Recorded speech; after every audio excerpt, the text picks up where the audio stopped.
محترم ناظرین، آج کی دلچسپ کہانی سابق وزیر اعظم کی صاحبزادی مریم نواز اور کیپٹن صفدر کی شادی سے پہلے کے تعلقات کی حیران کن کہانی ہے۔ دل لگا کر سنیے گا، بڑے احترام کے ساتھ سنیے گا۔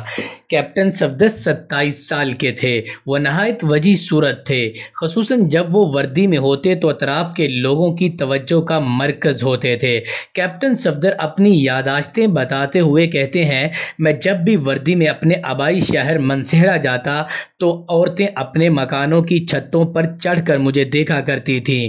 کیپٹن صفدر نے جب اپنی ذمہ داریاں وزیر اعظم نواز شریف کے ADC کی حیثیت سے نبھانا شروع کی تو کام کرتے ہوئے کیپٹن صفدر خاتون اول بیگم کلثوم کی نظروں میں بھی آئے۔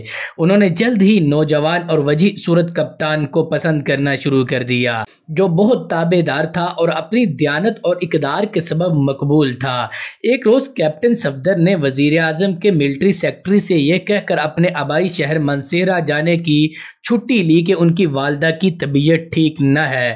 اسی روز جب وزیر اعظم نے محسوس کیا کہ وہ ڈیوٹی پر نہ ہیں تو ان کے متعلق دریافت کیا۔ انہیں بتایا گیا کہ وہ اپنی والدہ کی بیماری کے سبب چھٹی پر گئے ہیں۔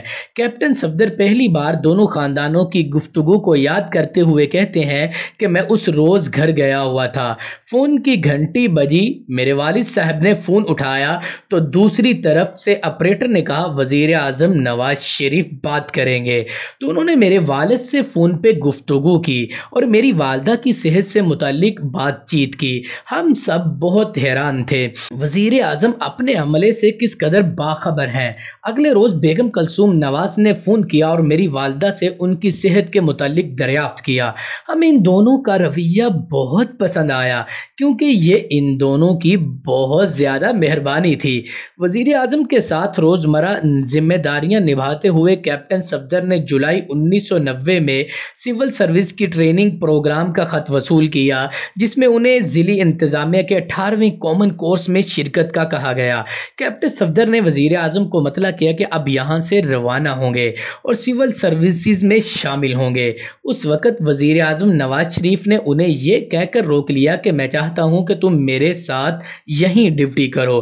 صفدر رک گئے اور ایسے انتظامات کر لیے کہ وہ آئندہ سال یہ ٹریننگ مکمل کر سکیں۔ ان کا فوجی کیریئر ختم ہو رہا تھا اور یہ وقت فوج سے سول ادارے میں منتقل ہونے کا وقت تھا، تاہم وہ ابھی تک وزیر اعظم کے ADC کی حیثیت سے کام کر رہے تھے۔ کیپٹن صفدر نے وزیر اعظم کے ساتھ ذمہ داریاں جاری رکھی۔ ایک سال گزر گیا اور جواں سال کیپٹن کی سول سروس ٹریننگ کا مرحلہ دوبارہ آن پہنچا تو اس نے ایک بار پھر وزیر اعظم کو اپنی روانگی کا بتایا۔ وزیر اعظم نواز شریف اور ان کی اہلیہ براستہ ٹرین لاہور جا رہے تھے۔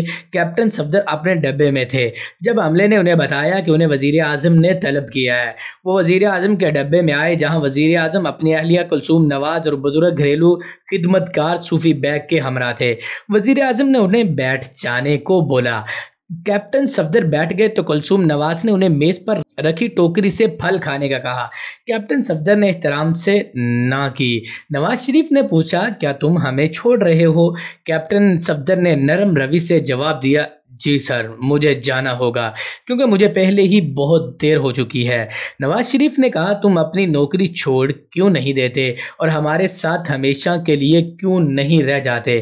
کیپٹن صفدر آہستگی سے بولے، سر مجھے اپنے والد سے اجازت لینا ہوگی۔ وزیر اعظم نے کہا اپنے والد سے اجازت لے لیں اور پھر مطلع کریں۔ کیپٹن صفدر اس وقت کو یاد کرتے ہوئے کہتے ہیں کہ جب وہ وزیر اعظم کے کیبن سے نکل رہے تھے تو ان کے پرانے خدمتگار تیزی سے ان کے پاس آئے اور کہا کہ مت جاؤ، ملک کا وزیر اعظم تمہیں روک رہا ہے، تم مت جاؤ۔ وزیر اعظم ہاؤس پہنچ کر کیپٹن صفدر نے اپنے والد محترم کو فون کیا اور وزیر اعظم کی رائے سے آگاہ کرتے ہوئے ان سے اجازت مانگی۔